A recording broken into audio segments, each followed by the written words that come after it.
And so, like I think, for example, Eric, one of my favorite pieces from you has always been one that you wrote a couple of years ago about Jordan Peterson, who, as I saw you said on Twitter, right? I mean, it's sort of, even talking about him now feels a little sad because he's gone from having these undeserved levels of recognition and success as a public intellectual to having a equally undeserved kind of Sisyphean hell of addiction and personal trauma.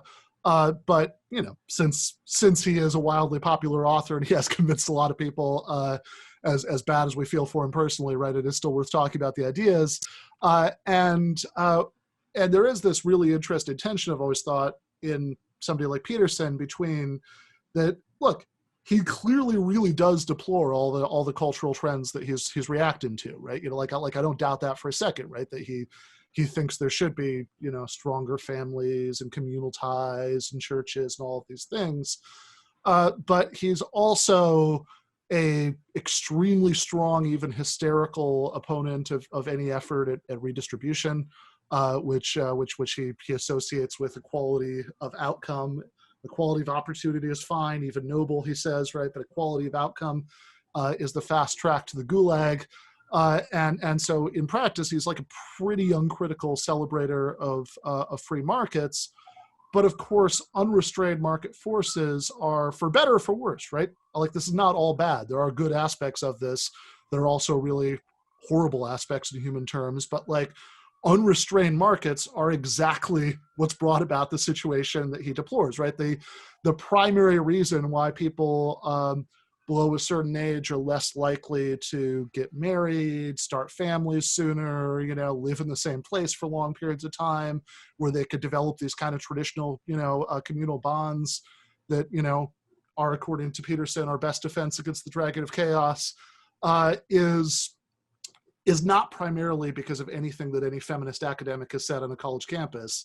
The primary reason is because unrestrained neoliberal capitalism puts a lot of, financial pressures on people that, depending on what segment of the population you are in, might lead you to have to move around all the time, might lead you to just not be making very much money and not feel like you're in a financial position to do those things, and have financial stress that makes it hard to hold together relationships.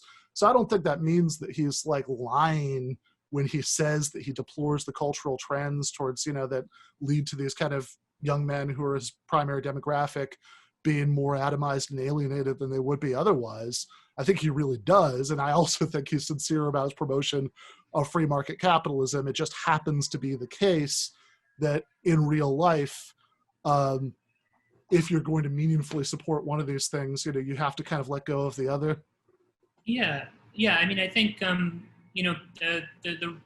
I think she's a historian, maybe a sociologist, Melinda Cooper, has written about the ways in which there were perceived compatibilities between the social conservative and the libertarian project when fusionism really first got underway, and in like the 60s, as far as, the intuitive notion that the welfare state displaces some of the functions of the church and the family. It makes people less reliant on the church and the family, particularly, a woman in a we might call abusive, they might call whatever marriage, has more ability to leave if the state does provide her and her child with some basic welfare support, right? So there were ways in which one could think, actually, no, our projects are really compatible in the first instance. But I think that relied among the social conservatives on a naivete about how capitalism works,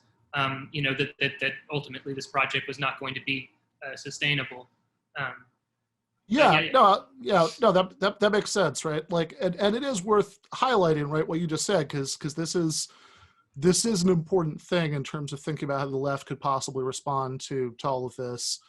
That, of course, atomization, alienation, and people not being able to afford to start families were all bad, but the lost world that's regretted, right, by social conservatives is also bad, right? That it is in fact quite bad when people, like it's good that you can hold together a relationship if you want to, but it's quite bad if you're stuck in a bad one because you can't, like you just don't have the financial resources to strike out on your own. And so what I've always thought is that in terms of a message that could reach some people, right, for whom this message is appealing, clearly not all of them, right? Like there are lots of people who have deep ideological commitments to things that are just never going to be compatible, with what we want, and that's that's just life. But people who are persuadable, right? I've always thought that the best message send was, okay, we're not going to go along with you in undoing the regulatory state so that you can economically coerce people into staying in bad situations, right? But we do feel you on the question of people not being able to afford a house and start a family, and all of that stuff. So we can't offer you turning back the clock. What we can offer you, ideally, is a way that we can offer a meaningful choice, right? In other words, yeah. And I think that like the one place where this did where this actually gets into a substantive and potential like slight conflict between portions of within the left, but where I take the position that one, I think it's just a good idea on the merits, but also politically to reach out to cultural conservatives is like, are you going to do public childcare, just public childcare, or are you going to have public childcare with, if you want one of the partners to stay at home, a subsidy that supports that lifestyle choice as well. There's some thought that if that option of subsidizing one partner to stay home exists, then in a misogynistic society, women are going to be pressured into taking it. It's going to set back their careers and set back the cause of feminism. I take more the idea that, if you look at a lot of working class people, especially, whatever, across the board, and especially like there's some like more conservative, like Hispanic communities and stuff where this is, this is an option that people want. And I don't think that that state policy should force people, should coerce people either way.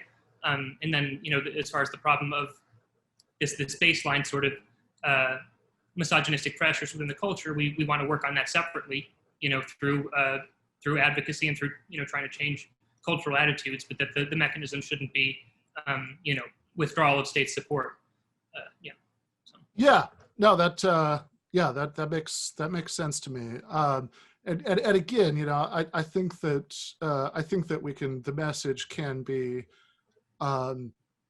cultural freedom, right? In other words, if you want to live in a super traditional religious, nuclear family, then as long as you're not, coercing or abusing anyone, right? You can do that, right? If you want to live in a polyamorous Wiccan commune, you can do that too, right?